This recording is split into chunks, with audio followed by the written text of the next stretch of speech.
It is an honor and privilege for me to speak here today to highlight not only the injustice and historic ethnic cleansing of the Kurdish population, but also to celebrate our heroic men and especially women who are fighting ISIS.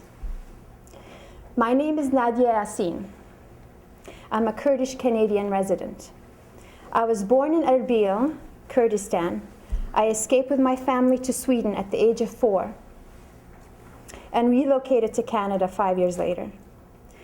I've had the honor of calling Canada my home for over 20 years. I came speaking no English, but finished high school with honors, receiving the highest student award in English and law.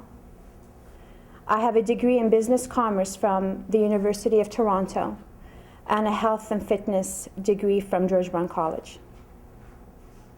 I completed basic training with the Royal Canadian Navy and served for 5 years as finance officer. Having the privilege of traveling across Canada and discovering the beauty of our land and people was an honor for me. I have worked at TD Bank for 15 years and served as manager there. In 1998, I decided to follow my passion in singing, wanting at the same time to use that as a vehicle to find the Kurdish girl in me that was lost. Having left Kurdistan at such a young age, at the age of 4, I truly felt that I was constricted as a person, and I didn't know why it was that we had to leave in the middle of the night and leave everything that I knew behind. In retrospect, my parents didn't have a choice in that. The Kurdish and Iraqi war had claimed over 1 million lives, and things were escalating. I decided through my music to learn how to speak, read, and write in Kurdish, and finally awakened the part of me that was seeking to be acknowledged and brought back to life. My father, a successful business entrepreneur, had to leave everything he had for his family. So as I said, we left in the middle of the night, one night, without warning, and we headed through the mountains into Iran, and from there we went into Sweden. Canada, I can say with pride, is where I found myself as a person, and had the opportunity to learn and grow and appreciate what it means to be considered a person, one with rights, with opportunities, but also the freedom not to lose sight of the Kurdish in me. It is in this very country that I got to be Nadia. I was gifted all the primary colors needed to mix and create for myself the endless shades of other colors I wanted to see in the picture I wanted to paint. This is a gift that keeps on giving. I have no words to describe the utter gratitude and respect I have for this beautiful multicultural nation that itself is so colorful that it can't help but shine hope on the rest of the world. It models diversity, acceptance, prosperity, opportunity, peace, but most importantly, love. Love, the element we all seek and need at the end of the day. As you might be aware, a lot has happened to our homeland we call Kurdistan, and despite of the masses of innocent lives lost thus far, there is much work to be done. Kurds number over 40 million. That's more than the total Canadian population put together. We are divided and suppressed between the borders of Iran, Iraq, Turkey, and Syria.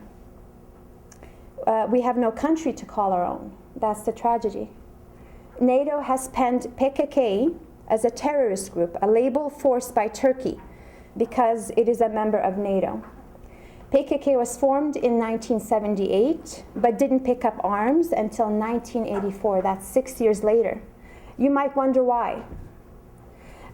It advocated peace, but was finally forced to defend itself. In this country, if you take a life in order to save your own, we call that justice. In Turkey, they deem you a terrorist. The Kurdish city of Dersim was ruthlessly destroyed by the Turkish army. leaving 2 million Kurds homeless and misplaced, forcing them to take up residence in Ankara and Istanbul and work in basic and underpaid manual labor jobs in order to survive. Many innocent Kurdish civilians were brutally murdered and arrested in the process without reason or cause.